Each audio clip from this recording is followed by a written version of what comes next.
Airbnb? Oh my goodness. Nope. Oh my gosh. Short and sweet as honey.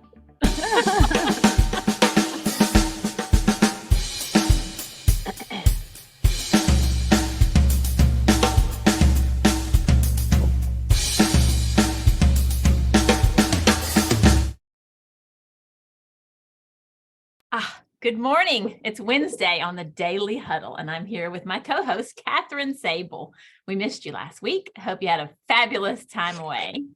But here we are together, and I am all in my joy space, thanks to you and our connection with each other in this community. And on Wednesdays, we talk about everything communication and relationships. And we do that because we know that more effective communication elevates relationships, and better relationships makes for better families, better life, better business, better communities. Today, we have a juicy question about the wild generosity of praise. So before we dive into that question and how it affects our joy, I have some questions for the folks right here with us today. And I think I would like to start with Chase. Good morning, Chase Steele Gray. I would love to know, where are you and how are you? Grand day. Thank you for that smile. Awesome.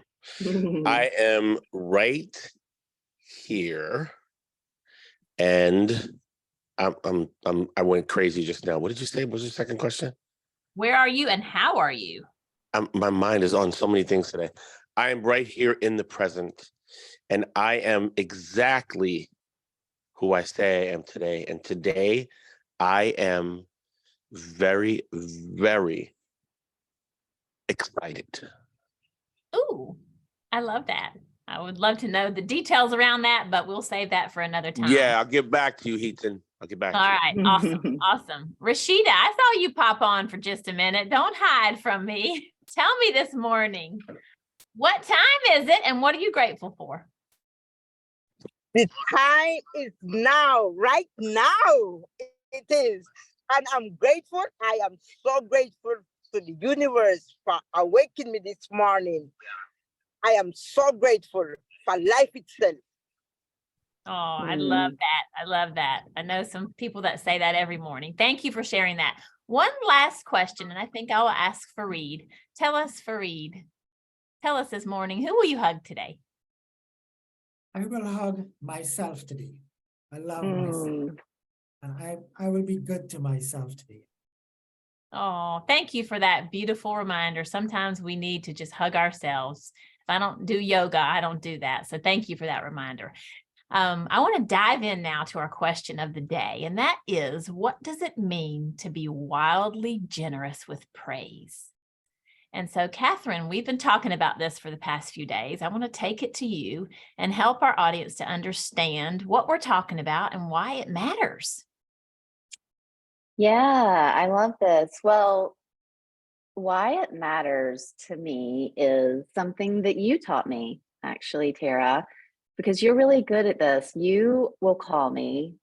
In fact, not too long ago, you called and you said, I've got some friends who listen to me and then they just want to hear what I have to say, and so they can give me their opinion, tell me what to do. And then some friends who just pat me on the back and say, that's great, that's great.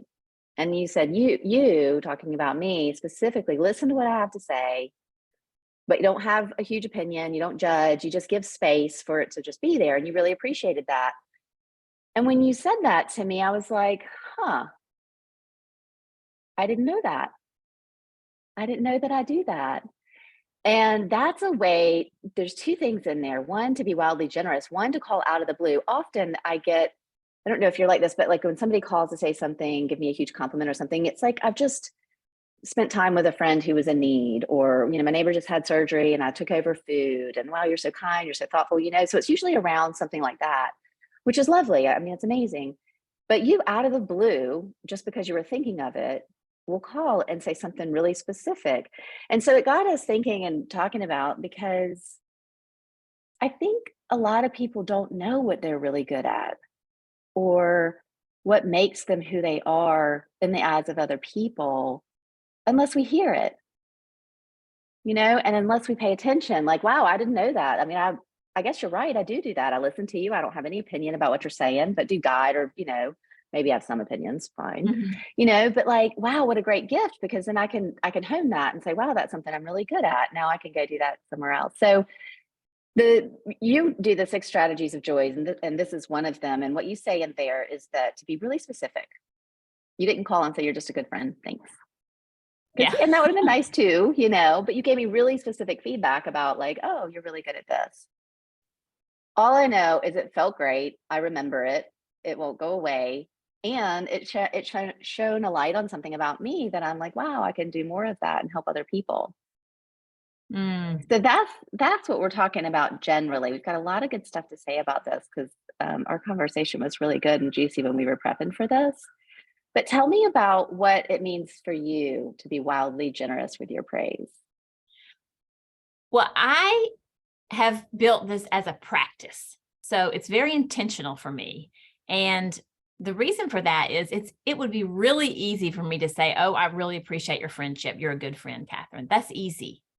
It takes a little time to really stop and think, why is it that I am so lit up and inspired around Kathryn? And when I really seek to understand that, why would I keep that to myself? Because here's what happens when I share it with you. You hear something that's unique, very unique to you, which feels good. And when you feel good, and I'm part of the reason for that, that makes me feel good. So what's going on there, and this is where the biology comes in, is that we're sharing this energy in the form of serotonin. And that energy it's not just, oh, that feels good. I mean, it's physical, and we can take that energy and take it back into the tough places of life. So the more that and that's why I like the term wildly generous. When we are wildly generous with our praise of other people, and we really seek to think, what are their unique gifts? And we articulate them with words, it just boosts serotonin, which is energy, and it's sustainable joy that we can take into work and home and family. And so that's why it's become a practice of mine. I love that. You know what else I thought when you said that is, how many of us go about our day? We go from Zoom to Zoom, meeting to meeting, run, do this, go do that, right? When you said that to me, like, I stopped. It brought me really present, because I wanted to hear what you had to say. I wanted to feel how it felt, and so it's also such a gift to do that to somebody, just to insert that in their day. It's like, whoa, it is something I was thinking about, because I'm like, gosh, that's interesting, right? It's not just going from thing to thing, checking things off the list.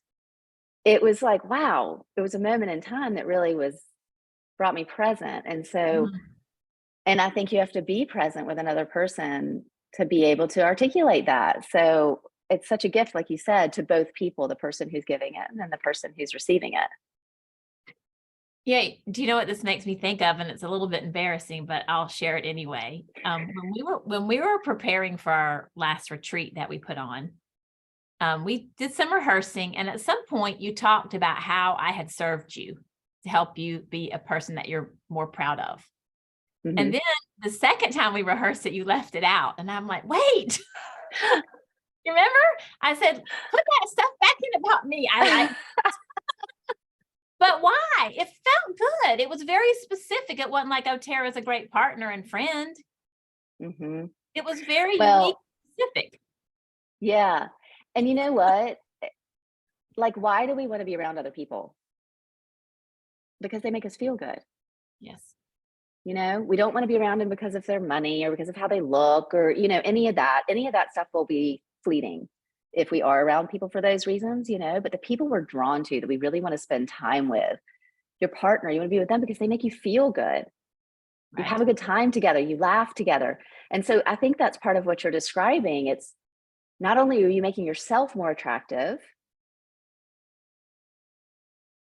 and attracting people to you, you're also letting other people feel good in the process. So it's just such a gift. It's like such a no-brainer when we talk about it, like, duh, why are we not doing that more? But to make it a practice, I think, is something we need to talk about, because it's great to talk about in theory. All right, fine, be wildly generous with your praise. How do you do that? Like, how, when, where? Because you also don't want it to come across as disingenuous. Like, I'm checking this new thing off my list. I've got this new practice, right? I'm going to give you some praise. So like how, and it's never felt like that when you've done it for me. So how do you do that? Like, what are the tips? Yeah. So I'm glad you said that, because there is nothing to me, like one of the things I love so much is just authenticity and sincerity. It's super important to me. So one thing I try to do is avoid words that are compliments that you can't see. So what I mean by like that is like cool, great, awesome, wonderful. Those things can be interpreted in so many different ways that you can't really see them. So I like to, again, ask myself, what is it about this person that I find unique, like very unique to them? Like I have said this before, like I don't really know Rashida, but something about her feels like just this fireball of love and mercy. That's what I sense from her. That's very different than saying, I like Rashida, she seems sweet. So do you hear the difference? I see her as a fireball of love and mercy. By the way, I see that too, Rashida. Yeah, that's wonderful. That's beautiful, because it's like you can feel it. Yeah, and really feel the difference. And that, you know, I guess what I keep coming to also is that we talk about presence and what a gift that is. But you have to really, I think more and more, really what people want is to be seen and to be heard. And for you to give that feedback to someone, you have to really see them. For it to land for them, and to resonate with them, it has to be true. And that would only be being present with another human. And what a gift that is, to be present with someone, to see and hear who they are. I don't think there's any greater gift. Well, you also, as I'm listening to you say this though, Kathryn, you have a way of helping yourself to kind of, I guess, really be a little bit tough on yourself and ask yourself, how do you see yourself? Because some people, and my husband is one of these people, glad he doesn't listen to this, he does not receive praise well, not verbal. It makes him uncomfortable. So talk to me a little bit about how this affects how we see ourselves and what we're used to. Well, I think, and this came out of our time talking together, planning for this, I spent last week largely alone. I took some time away, and it was my week off, and the boys were away with their dad. And it was very uncomfortable. I've spent the last at least 12 years, and probably longer than that, you know, what time do I need to be somewhere? Who needs to be fed? What do I need to do for anyone, children, work, you know, whatever. And I didn't have any of that. And what I realized was it was sort of loud and echoey in here. Like it was just me and my thoughts for the most part. And what I realized is we really see ourselves through the eyes of other people. We learn about who we are through what we hear, our interactions. This is a great way to do it where it's really intentional, where we don't have to make things up about, oh, I hope that went well, or I hope they like me. Like it's very clear how you feel about me. And so I think, I mean, let's just think about that for a minute. Like what if I think light can only be seen because it bounces off of other objects.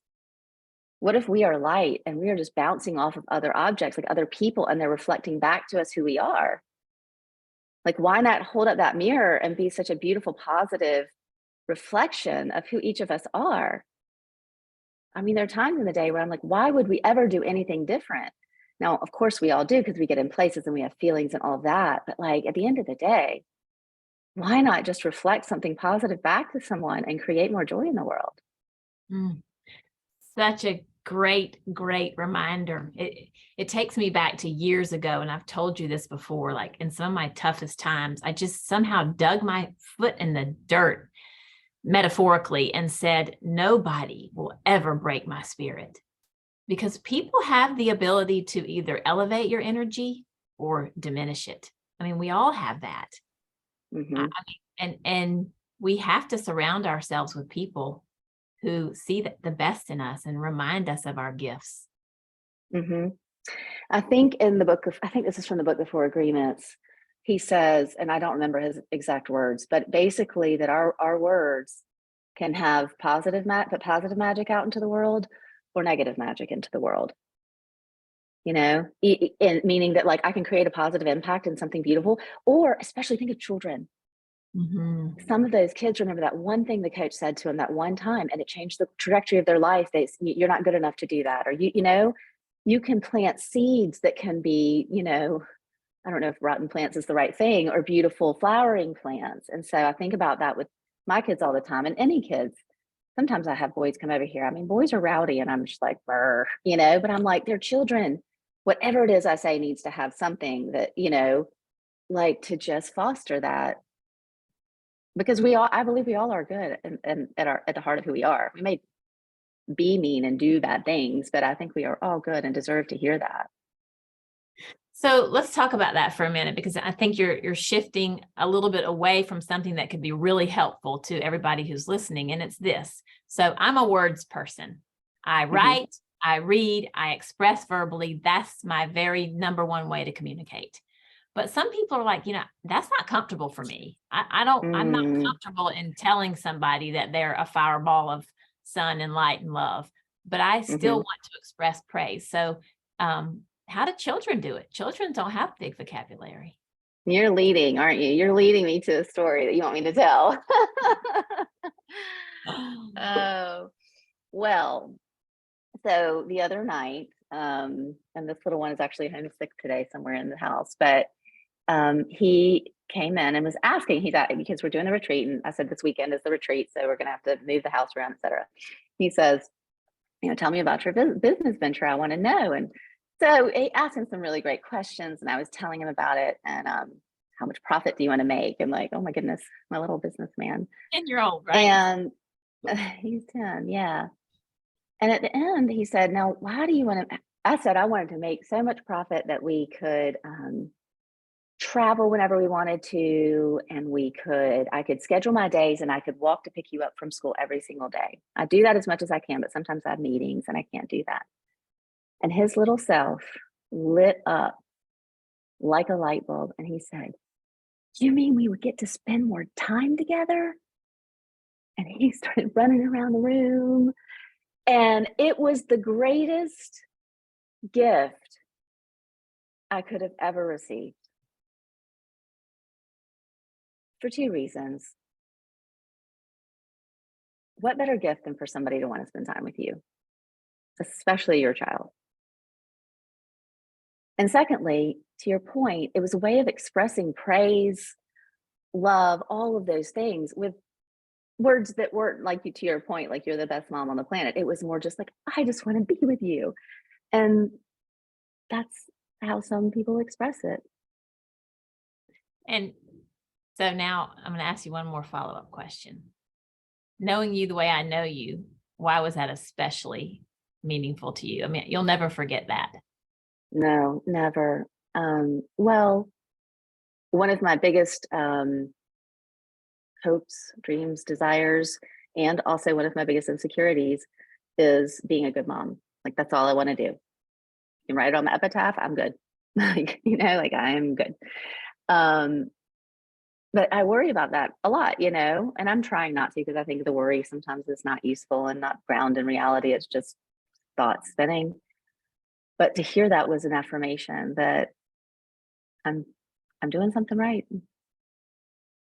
Absolutely. And that's why I wanted to go there, Kathryn, is because it is your number one priority to be a good mom. And you question that, and you work at it, and you're devoted to it. And for a 10-year-old to say you're a good mom is nice, but he didn't say that. His little body felt that I'm going to get to have more time with my mom. And I think that, talk about being wildly generous with praise. Yeah, it's great. I don't even know how he would quantify saying those words, you're a good mom, right? Like he's the receiver of it. So it's like, how would he even, and then when he says, I love you, mama, same thing. I'm like, that's it. Yeah. Like that's all I need. So sometimes just saying, I love you is enough. Yeah. I think back to those times and when my children were young, and I remember the worry and the fear that it was not good enough. And I particularly remember that with my youngest, Holly, because her sister was sick, her brother was falling into an addiction, and I constantly worried about her too, because I thought, it's never good enough. And so today, and I'd like to share this if you're okay with it before we open it up to questions. Yeah. Today, she's not 10 years old, she's 28. And she is more of a words person like I am. And she writes some essays and she shares them with me sometimes. And I have a little piece of one that I would love to share. And I think this could really help us to also absorb the power of wild, generous, specific praise. So I'm going to just read the first little paragraph of this essay she wrote. Please never try ecstasy, my mom says to me randomly during one of our phone calls. These kind of calls with her were like a mug of hot tea, a soft caramel candy, cinnamon sugar toast, soothing, familiar, like my favorite sweatshirt with that perfect, well-worn thing that cannot be purchased, only cultivated with time. Our calls like these linger, gently flowing from topic to topic, effortless and unhurried. We broach a variety of subjects that range in depth, but ecstasy was not in our typical lineup of my latest bad date escapades, a new recipe for overnight oats, updates about my siblings, and especially any good news of any kind, because no one's reaction will ever compare to my mom's. And when I read that, as you can only imagine, and you can probably see it and feel it now, there's few things more valuable in this life than expressing to someone in any way that's comfortable to you how much they mean to you. Yep. I think we have some hand raised. Rashida. Good morning, my daily Huddle family. And thank you so much for the topic this morning. And I can share it with my heart and with my kindness and my giving. I love to give. And one of the person that is on this call, that is my brother Chase. It's amazing how we can share our love together. That I remember when we just started our friendship 10, 11 years ago, people used to think I and Chase was dating because it was so much love between us, and it is still, and it grew by the minute. It's amazing how he called me and I call him back and he said, what's going on, sis? What's going on, sis? And I'm telling you, it's a love that it's like mustard seed. It just grow and just get bigger and bigger. And this is the relationship that I build with Chase.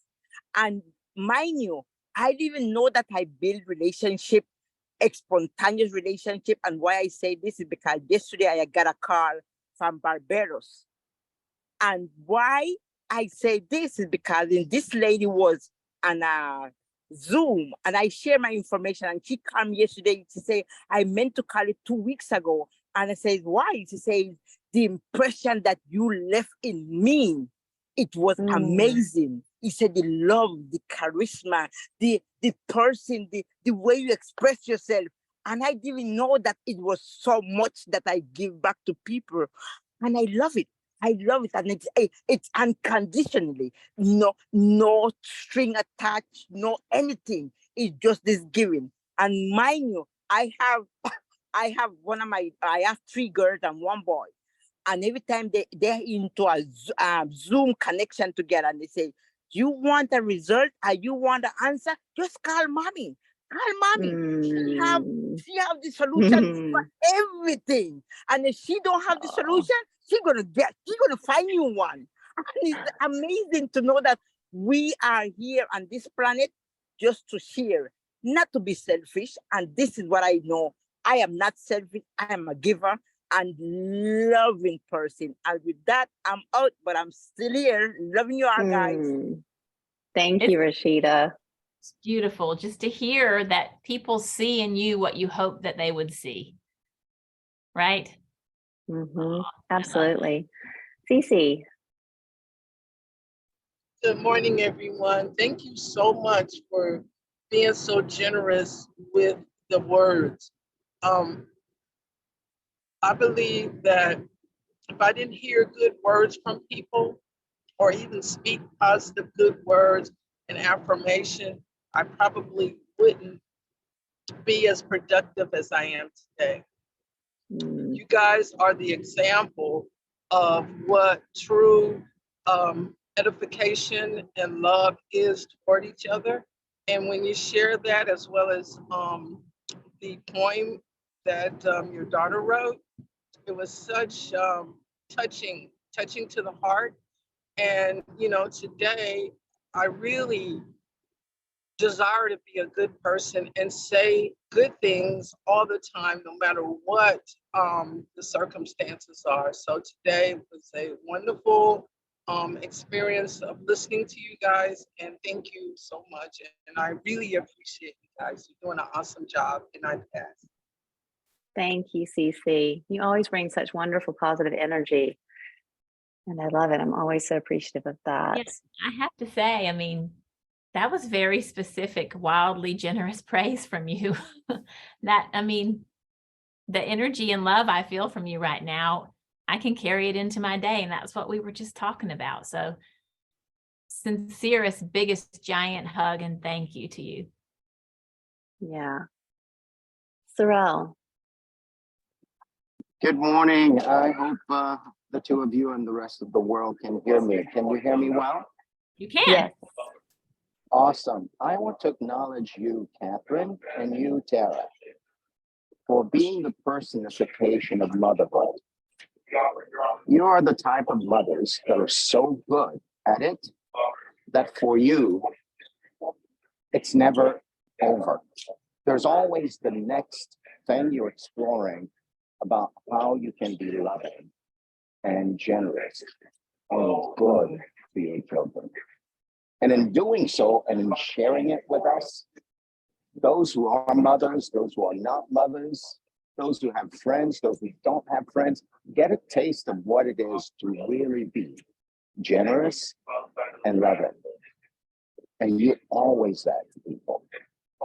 And I want to acknowledge you for that. Wow. Thank you. Sorrel. Thank you, Sorrel. And I have to say, that's another example of like, I didn't think about that. You know, but hearing that from you, it's like, actually, that's true. I am always looking for ways to open my heart. And even with Tara, to deepen my relationship and be, you know, the person I want to be. And so thank you. Yeah. Mm. And I also want to share what I'm taking away from today. Yeah. While praise can be me praising someone for something I see them doing over and over and something I want to acknowledge in them. Tara, you said earlier that, oh my God, it's so good when somebody sees something in me and says it. One of the things that transformed my life was when someone said something that I didn't want to see them. Wow. And acknowledged it. Oh, wow. And it changed my entire life. It's kind of like the coach that would say, hey, you're not good at that. But it was this coach that didn't quite say you're good at that, but that said, you are born to be this human being. Now, you can either die without ever trying, or you can go for it.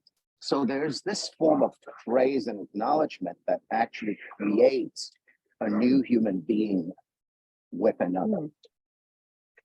And Wow. and I'm getting that from this conversation. So thank you for giving me the power to create another with my words. That is such a powerful reminder that sometimes the best praise we can give to somebody is to say, you're better than that. I know you, I know your heart, I know your strength, I know your potential, and you're better than that. So thank you for that totally awesome reminder. And with that, I'm going to turn it over to Kathryn. Yeah. And I just wanted to say one final thing about that too, Sorrel, is that it's a reminder that we're creating our world always with our words. And what world do we want to create? And you could, in a moment, create a brand new human or take a human to some, it was, you know, with those kids, that's what I was talking about. It could be one thing that they hear that gets lodged in there for good or for bad. And so we have the potential with everything that we say to change someone's world, day, life. So choose your words wisely. Be wildly generous with your praise. And I will be wildly generous with our 7 tenets right now as we close out. And I always have to start with love, because what we're talking about, relationships and communication, it's all about the love and sharing the love. Laugh out loud, find somebody you can laugh with, stress less, eat more plants, and give of your presence. Just give of anything that you feel is a resource that could benefit someone else. Be wildly generous with your giving. Be wildly generous with yourself and your sleep. Get it always, especially those 7 hours, and move your body. Move that body right on into the rest of your day, and then back here tomorrow morning at 9 a.m. Eastern. Thanks everybody for joining us today. Lovely to have you all. Everyone. Love you all. Thank you, ladies. Thank you, family. Thank you. Thanks. One love, guys. One love.